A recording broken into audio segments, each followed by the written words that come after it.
Hello दोस्तों, मेरा नाम है सौम्या व्यास। और पहले मैंने एक वीडियो बनाया था अब से 2 दिन पहले, और उसके बाद मैं वीडियो अब बना पा रही हूँ। मैं डेली सोचती हूँ कि जो मैं फ़ील कर रही हूँ एमपीपीएससी से रिलेटेड जो भी चीज़ें चल रही हैं, रिज़ल्ट, कट ऑफ और एग्ज़ाम का लेवल, और अब आगे क्या किस चीज़ की तैयारी कर रहे हैं। जो भी बिगनर्स हैं वो सोच रहे हैं कि इतनी कम पोस्ट आ रही हैं तो एमपीपीएससी की प्रिपरेशन करना है या नहीं करना है, या फिर कुछ और फील्ड चूज़ कर ले, या फिर जैसे कि जिसके 4-5 अटैम्प्ट हो गए तो उसके बाद कि उस ये जो एमपीपीएससी है इसको कंटिन्यू करना है इसी को, या फिर कुछ और ट्राई करना है। तो ये सारी चीज़ें जो है वो सबके माइंड में इस टाइम चल रही हैं एग्ज़ाम के बाद। क्योंकि देखिए, अगर 1,90,000 फॉर्म भरे हुए और 1,34,000 मतलब 1,34,000 के आसपास बैठे थे एग्ज़ाम में, है ना, और सिलेक्शन जो है वो 110 लोगों का होना है। तो 110 लोगों के अलावा जितने भी बाकी के लोग हैं, 110 उसमें से माइनस कर दो, तो उसके बाद जितने भी बाकी के लोग हैं उन सब के ऊपर जो है एक फेलियर का जो टैग है वो लगता है ना। ये तो आप सभी समझ सकते हो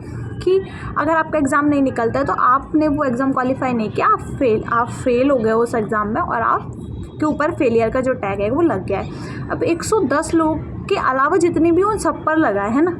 तो आप मुझे ये बताओ कि क्या एक मतलब जो एग्ज़ाम है उसमें 110 पोस्ट आई है, उसके अलावा जितने भी लोग हैं क्या उन्होंने उसमें से, चलो ठीक है 30-40% लोग ऐसे होते हैं जो कि बिगनर्स होते हैं या पहली बार ट्राई करने के लिए एग्ज़ाम देते हैं कि हाँ एग्ज़ाम का लेवल कैसा है उसको देखते हैं। कुछ थोड़े बहुत ऐसे रहते होंगे जो ऐसे ही एग्ज़ाम में बैठ जाते होंगे। बाकी जो 50% लोग हैं वो तो रियलिटी में मेहनत कर रहे हैं ना उस एग्ज़ाम के लिए। तो अगर उनका सिलेक्शन नहीं हुआ है तो वो फेलियर वाला जो जोन है ना वो आपको फ़ील होने लगता है। जैसे कि मुझे भी अभी हो रहा है कि अरे प्री नहीं निकला, मतलब आप फेलियर हो, आपसे प्री नहीं निकल रहा है, आप एग्ज़ाम क्वालिफाई नहीं कर पा रहे हो, आप कोई सा भी एग्ज़ाम क्वालिफाई नहीं कर पा रहे हो। तो वो चीज़ से आप सभी लोग ना कोरिलेट कर पा रहे होगे कि ये जो है ये सेम फीलिंग माइंड की हो रही है। मैंने सोचा था कि आज जैसे 1 तारीख है, काफ़ी सारे कमेंट्स में भी मैंने बोला था कि आज जैसे 1 है तो मैं आज से जो है पढ़ाई स्टार्ट कर दूँगी, बट पॉसिबल नहीं हो पाता है इतनी जल्दी किसी एग्ज़ाम से ओवरकम करना, उसके फेलियर से ओवरकम करना। एक दिन में आप बिल्कुल ऐसे रूटीन एकदम नहीं बना सकते कि आप 12-12, 13-13 घंटे वापस से एग्ज़ाम के 7 दिन बाद वापस से मंडे से, मतलब संडे को एग्ज़ाम हुआ, मंडे से आप 7 दिन बाद जो मंडे आ रहा है उससे आप पढ़ाई स्टार्ट कर दोगे। पॉसिबल ही नहीं है। मतलब बहुत सारे लोग होते होंगे, मैं अपने जोन की बात कर रही हूँ, जो मेरे जोन में लोग आते हैं कि मैं हूँ, मेरे जैसे काफ़ी सारे लोग होंगे। तो इतनी जल्दी पढ़ाई स्टार्ट करना पॉसिबल हो ही नहीं पाता है। और पॉसिबल पढ़ाई स्टार्ट करना तो हो जाता है, पर वो पॉसिबल नहीं होता है कि आप 12-12 घंटे की सिटिंग जो है वो खाली लेने लगोगे। आपको पहले माइंड को रिलैक्स करना पड़ता है। अब जैसे कल रात में मैं एकदम सोच कर सोई थी कि कल जो है सुबह उठ के मैं योगा करूँगी ही, चाहे कुछ भी हो जाए। मैं अपना स्ट्रेस जो है, जो भी मुझे हो रहा है उसको मैं रिलीज़ करूँगी, या जो भी मैं काम कर रही हूँ उसको मैं थोड़ा सा अपने को आगे बढ़ाऊँगी, पीछे वाले जोन से निकल के। जो पास्ट में हो गया वो हो गया। और आज मैं सच बताऊँ, आज जब मैं अभी 5-6 दिन हो गए, पेपर को 7 दिन होने को आ गए हैं, तो मैं काफ़ी ज़्यादा ऐसे ही डीमोटिवेट फील कर रही थी और स्ट्रेस में थी कि अब मैं क्या करूं, अब मैं क्या नहीं करूं। तो मैंने आराम से 7 दिन लिया, आप लोगों ने भी लिए होंगे, कि अब क्या करना है आगे, इसको कंटिन्यू करना है या नहीं करना है। तो ये सारी चीज़ें जो है सबके माइंड में अभी चल रही होंगी, है ना, जो भी ऐसे स्टूडेंट्स हैं। और इसमें भी 3-4 बातें हो जाती है, जैसे कि अगर आप एक अच्छे फाइनेंशियल बैकग्राउंड आपका बहुत अच्छा है, आपकी फैमिली का बहुत अच्छा है, और अगर आप इंदौर रह के पढ़ाई कर रहे हो, तो आपको ऐसा हो जाता है कि आपके फैमिली वाले बोलते हैं नहीं बेटा आप करते रहो, आपका जब तक मन लग रहा है आप करते रहो, होगा कभी ना कभी होगा, है ना। पर सबके फैमिली सर्कमस्टेंसेस ऐसे नहीं होते हैं कि किसी के मतलब फैमिली वाले बहुत ज़्यादा सपोर्टिव होते हैं, इमोशनली सपोर्टिव होते हैं, कोई फाइनेंशियली सपोर्ट नहीं कर पाता। सबके अपने अपने फैमिली के जो है वो सर्कमस्टेंसेस होते हैं, है ना। तो सबसे ज़्यादा बेकार चीज़ उन लोगों के साथ होती है जो कि फाइनेंशियली अगर थोड़ा सा भी हिले हुए हैं, अगर फाइनेंशियली चीज़ें जो है वो ख़राब हो रही हैं थोड़ी बहुत। तो क्या होता है कि आप बाहर रह के स्टडी करना आपका उतने लॉन्ग टाइम तक मतलब आप नहीं चला सकते हो, उसमें कि आपका एग्ज़ाम नहीं निकल रहा उसके बाद भी आप रुके हुए हो। वो चीज़ पॉसिबल नहीं होती है मिडिल क्लास फैमिली में, है ना। तो एक ये चीज़ थी। तो मेरे साथ भी ये था कि मेरा ये था कि अगर मेरा प्रीलिम्स क्वालिफाई होता है तो मैं मेंस के लिए रुकूंगी, नहीं तो अदरवाइज़ नहीं रुकूंगी। मैं वापस घर आके अपनी जो भी आगे की पढ़ाई होगी वो मैं घर से ही कंटिन्यू करूँगी, मतलब मेंस का, क्योंकि वहाँ पे रुकना और रहना बहुत महंगा पड़ जाता है। और अगर आपका एग्ज़ाम कोई मतलब काफ़ी ज़्यादा 8-12 महीने बाद हो तो पॉसिबल नहीं होता है। तो अब आ गई है बात सिर्फ हम घर पर हैं, ठीक है। अब जो भी लोग को रिलेट कर रहे हैं उनसे बात करते हैं कि अब देखिए अब घर पर आ गए हैं, 7 दिन हो गए हैं, कल मैंने कोशिश की कि आज से मैं थोड़ा सा स्टार्ट करती हूँ। पहले तो मैं सोच रही थी कि मैं लाइब्रेरी नहीं लगाऊंगी, पर 7 दिन मैंने घर में रहकर देख लिया कि घर में पढ़ाई होना मतलब सबका घर का एक अलग अलग उसे सर्कमस्टेंसेस होते हैं, अलग अलग सिचुएशंस होती हैं, अलग अलग फैमिली होती है सबकी। किसी की बहुत ज़्यादा मतलब फैमिली में बहुत ज़्यादा लोग नहीं होते हैं, शांति रहती है घर में, या मतलब किसी भी चीज़ की प्रॉब्लम नहीं होती है। पर मैंने सोचा था कि यार मैं नहीं करूँगी और आराम से अपनी पढ़ाई घर से ही स्टार्ट कर दूँगी, रूम से, मतलब खुद के रूम से, है ना। मेरे पास रूम है यहाँ पे, जहाँ मतलब ये मेरा होम टाउन है वहाँ पर रूम में भी जो है मेरा पॉसिबल नहीं हो पा रहा है कि मैं पूरा टाइम रूम में बैठ कर पढ़ाई कर पाऊँ, क्योंकि एक तो मुझे रूम में पॉसिबल हो जाता है अगर आपका आसपास का जो वातावरण होता है, जो जहाँ पर आप रह रहे होते हो, वो थोड़ा सा शांत होता है ना। या आपका रूम बहुत ऊपर है, यहाँ पर कोई नहीं आ रहा है, अगर आप जैसे कि सबके अपने अपने घर का रहता है। तो मेरे पास रूम है, पर मुझे उतना ज़्यादा पीस अपने रूम में फ़ील नहीं होता है जब मैं पढ़ाई करती हूँ। तो फिर मैंने 7 दिन देखा, मतलब एब्जॉर्ब किया कि मैं पढ़ पाऊँगी या नहीं पढ़ पाऊँगी। तो at the end of the day, मतलब at the end of the day मैंने डिसाइड कर लिया कि मैं लाइब्रेरी लगाऊंगी, क्योंकि उसके अलावा कोई ऑप्शन नहीं है भाई। पहले तो मैं सोच रही थी कि लोग क्या कहेंगे, कब से पढ़ रही हो, लाइब्रेरी लगा रखी है, कब से पूरे दिन पढ़ रहे हो, आपका एग्ज़ाम नहीं निकल रहा है, क्या करने जा रहे हो लाइब्रेरी में। भाई बहुत सारी चीज़ें सब अपने अपने हिसाब से बोलते हैं, है ना।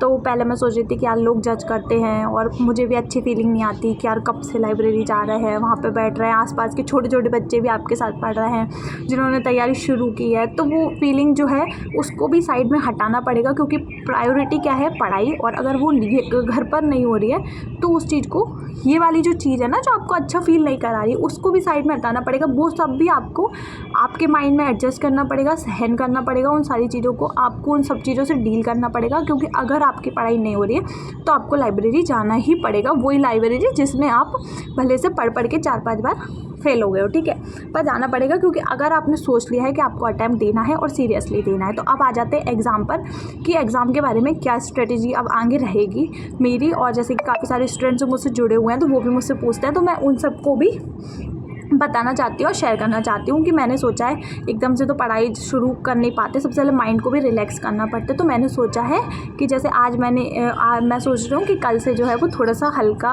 मतलब 10-15 मिनट का जो है योगा, बहुत हार्ड वर्कआउट नहीं पर थोड़ा सा शुरू कर देते हैं, जिससे कि माइंड जो है वो थोड़ा सा रिलैक्स फील करे और जो स्ट्रेस जो माइंड में हो रहा है वो थोड़ा सा रिलीज़ हो जाए। तो एक तो पहली बात ये करना है कि योगा जो है वो शुरू करना है। और अभी क्योंकि एग्ज़ाम में टाइम है तो इतना टाइम वेस्ट करने जैसा कुछ होता नहीं है उसमें, तो माइंड को रिलैक्स करने के लिए 10-15 मिनट का सुबह का योगा का रूटीन रहेगा, मैंने ऐसा सोचा है। और उसके अलावा जो है मैं सोच रही थी कि मैं दिन की एक 6 घंटे की लाइब्रेरी लगा लूँ, ताकि लाइब्रेरी 6 घंटे की भले से लगा लो। तो एक है ना कि घर से बाहर आप 6 घंटे रह के आए हो, अपने वहाँ पढ़ लिया।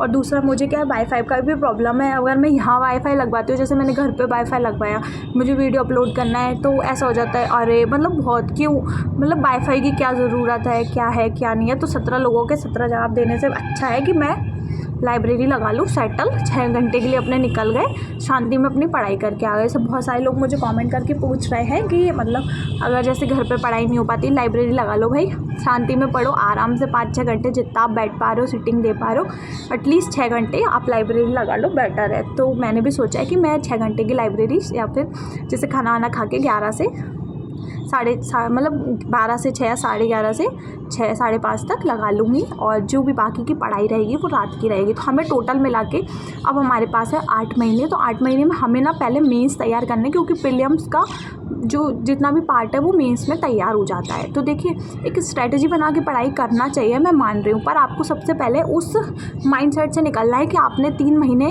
या 4 महीने जिस चीज़ की तैयारी एकदम मन लगा के जी जान से की थी और आप उसमें सेलेक्ट नहीं हो पा रहे हो, आप वो एग्ज़ाम जो है वो क्वालिफाई नहीं कर पा रहे हो, तो उस माइंडसेट से निकलने के लिए आपको पहले पढ़ने की हैबिट डालनी पड़ेगी और उस चीज़ की माइंड को हैबिट डालनी पड़ेगी कि हाँ भाई वो एग्ज़ाम नहीं निकला, अब आप नए सिरे से तैयारी शुरू कर रहे हो, तो अब आपको तैयारी करनी है।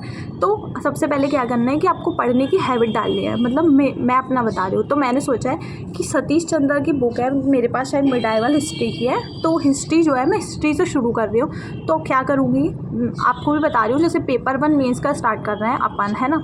तो सबसे पहले आप अगर प्रीलिम जैसे कि जो कौन सी वाली हिस्ट्री होती है, एंशियंट हिस्ट्री है ना, मॉडर्न और मिडाइवल। तो कोई सी भी एक हिस्ट्री की आप ऑथेंटिक बुक, जैसे कि आपने पेपर देखा होगा तो डीप में जो है हिस्ट्री से क्वेश्चंस आते हैं। मेंस का जो बैकग्राउंड है ना, अब जैसे 2025 इस पर भी मैं बात करूँगी। पहले इस पर बात कर लेते हैं कि जैसे तीनों जो बुक्स है ना उनको हमें ऑथेंटिक सोर्स से अच्छे से अपने नोट्स तैयार करने हैं, क्योंकि अब जो है वही मैं बोल रही हूँ कि देखिए अभी जो 1.5 साल में 3 प्री हो गए, तो मेंस तैयार करने का टाइम जो है अच्छे से प्रॉपर मिल नहीं पा रहा था। अब क्या होगा कि आराम से अभी पूरा टाइम है प्री में, है ना, क्योंकि अब जो आयोग का जो शेड्यूल जो है वो गड़बड़ाया हुआ था कोविड के कारण। तो जब से एग्ज़ाम्स जो है वो लेट हो रहे थे, अब उन्होंने पूरा सही कर लिया। अब 2025 का एग्ज़ाम होना है। देखिए जो बच्चे 6 साल से तैयारी कर रहे थे ना, उसमें से 20-30% गिव अप कर देंगे 2025 वाले अटैम्प्ट में, क्या सोच के कि अरे यार 6 साल हो गए, रहने दो। मैंने भी यही सोचा था, है ना, कि मेरा लास्ट अटैम्प्ट है। पर अगर आपका दिल बोल रहा है तो एक बार और सही, क्योंकि छोड़ने के बाद भी आपके पास कोई ऑप्शन नहीं है। तो मैंने भी यही सोचा है कि ये वाला अटैम्प्ट और देते हैं, उसके बाद देखेंगे आगे का जो भी होगा देखा जाएगा। ये साल और MPPSC के नाम, ठीक है। तो सबसे पहले जो है वो मेंस प्रिपेयर करता है। तो पेपर 1 में हिस्ट्री है, तो अपनी हिस्ट्री से स्टार्ट कर रहे हैं, हिस्ट्री और ज्योग्राफी। तो है ना, हिस्ट्री में क्या है कि ऑथेंटिक सोर्स से पढ़ाई करनी है। तो एक एक हिस्ट्री उठाते जाएंगे और उसको पढ़ने की हैबिट डालेंगे और अपने नोट्स बनाते जाएंगे। तो कल से यही रूटीन रहेगा। और दूसरी बात, जैसे कि कोई साइड में एग्ज़ाम्स की तैयारी कर रहा है, जैसे किसी ने रेलवे का फॉर्म भरा होगा काफ़ी लोगों ने, क्योंकि उसमें सिर्फ ग्रेजुएशन मांगा था। तो हम ना मैथ और रीजनिंग भी साथ में करते जाएंगे, ताकि हमारा वो एग्ज़ाम भी, है ना, उसमें हमें होप रहा है कि हाँ हमारा ये एग्ज़ाम निकल जाएगा। तो मैथ और रीजनिंग करेंगे और साथ ही साथ पेपर 1 रेडी करते जाएंगे। तो जो भी चीज़ें जैसे भी मैं पढ़ूंगी, जो भी सोर्स रहेगा वो आपको बताऊँगी। फिलहाल जो है कि मिडाइवल जो है वो सतीश चंद्रा से स्टार्ट करना है, और मॉडर्न के लिए आप स्पेक्ट्रम ले सकते हो हिस्ट्री का, या फिर एक बिपिन चंद्रा की बुक आती है वो ले सकते हैं, है ना। और हिस्ट्री की भी मेरे पास NCERT की एक बुक है, राइटर का नाम मुझे अभी ही फ़िलहाल याद नहीं आ रहा, क्योंकि वो मैंने पहले पढ़ी थी जब तैयारी स्टार्ट की थी, तब वो मैंने पढ़ी थी।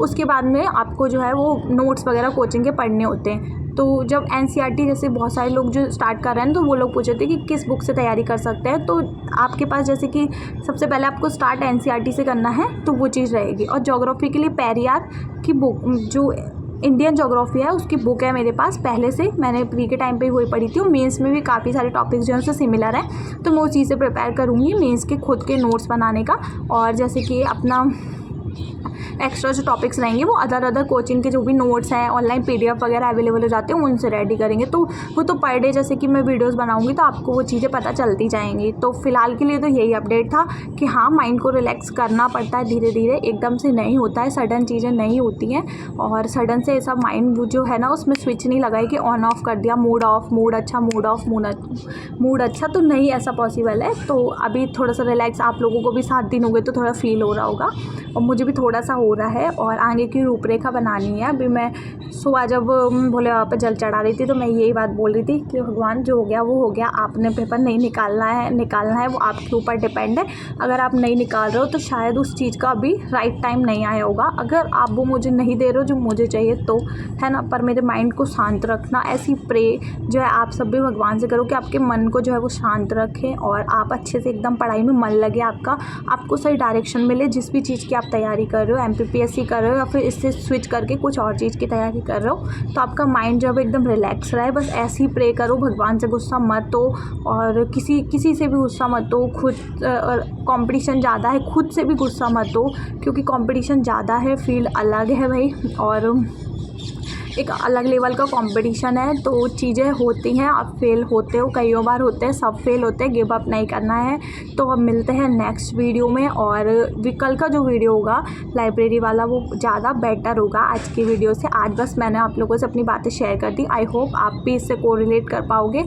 और अब मिलते हैं कल के वीडियो में। और आपको अगर वीडियो थोड़ा भी अच्छा लगा हो या थोड़ा भी पॉजिटिव वाइब्स आई हो तो इस वीडियो को लाइक ज़रूर कर देना, शेयर कर देना और चैनल को सब्सक्राइब कर लेना। हम एक नाइट क्लब बना रहे हैं जिसमें हम रात में जो पढ़ाई करेंगे, जैसे कि 10 से 11, 12, 1, 2 बजे तक 4 घंटे का, तो उसमें हम एक क्लब बनाएंगे, नाइट क्लब, जिसमें वही लोग मतलब कि एक अगर ऐसे लाइव चलाएंगे तो 10 से 2 वाला जो 4 घंटे का रहेगा उसमें मस्त बढ़िया पढ़ाई किया करेंगे रात में, अच्छे से मोटिवेट होके और एक टारगेट लेके पढ़ाई करेंगे। और मिलती हूँ कल के वीडियो में। Thank you.